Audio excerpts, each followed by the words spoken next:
Hello my dear students, നമ്മൾ എല്ലാവരും കാത്തിരുന്ന യു ജി സി നെറ്റിന്റെ റിസൾട്ട് ഇപ്പോൾ വന്നിട്ടുണ്ട്. നിങ്ങൾ എല്ലാവരും ചെക്ക് ചെയ്തിട്ടുണ്ടാവും അല്ലേ?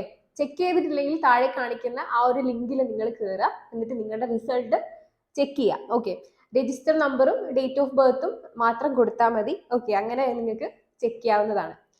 അപ്പം 3 തരത്തിലാണ് റിസൾട്ട്. നിങ്ങൾക്ക് അറിയാം, JRF കിട്ടിയവരുണ്ടാവും, നെറ്റ് കിട്ടിയവരുണ്ടാവും, PhD ഓൺലി കിട്ടിയവരുണ്ടാവും.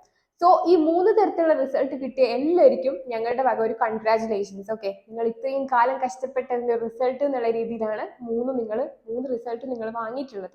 സോ JRF കിട്ടിയവർക്ക് എന്ത് നോക്കാനാണ്, റിസർച്ച് ആയി, ഫെലോഷിപ്പ് ആയി, ആകെ ബഹളായി. ഓക്കെ, പേരിന്റെ മുന്നിൽ ഒരു ഡോക്ടറേറ്റ് ഒക്കെ വന്നു കഴിഞ്ഞാൽ നല്ല രസമായിരിക്കും ഇല്ലേ കാണാൻ വേണ്ടിയിട്ട്. സോ അതിനു വേണ്ടി വർക്ക് ചെയ്യുക, നിങ്ങളുടെ റിസർച്ച് പ്രപ്പോസൽ എഴുതുക, നല്ല രീതിയിൽ ഇന്റർവ്യൂസ് അറ്റൻഡ് ചെയ്യുക. അങ്ങനെ all the best for your future. Okay, and many congratulations also.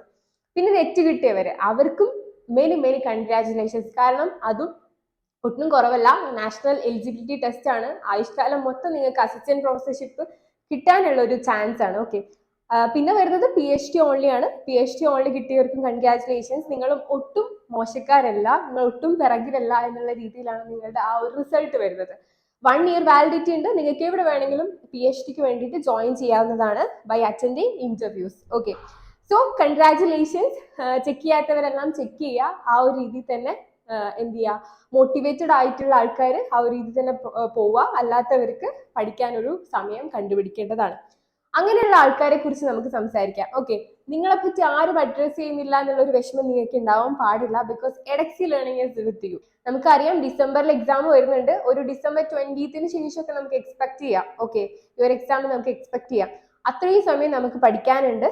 ആ ഒരു സമയം നിങ്ങൾ ഒട്ടും വേസ്റ്റ് ചെയ്യാണ്ട് അത് പഠിക്കുക എന്നുള്ളതാണ് നിങ്ങൾക്ക് ഇപ്പൊ ചെയ്യാൻ പറ്റുന്ന കാര്യം. കാരണം നമ്മുടെ ഡ്രീം നമ്മൾ വിട്ടു പോവുകയല്ല ചെയ്യുന്നത് അല്ലേ? നമ്മൾ കരഞ്ഞിരിക്കുന്നത് ഒക്കെ നമുക്ക് തൽക്കാലത്തേക്കുള്ള ഒരു ടൈമാണ്.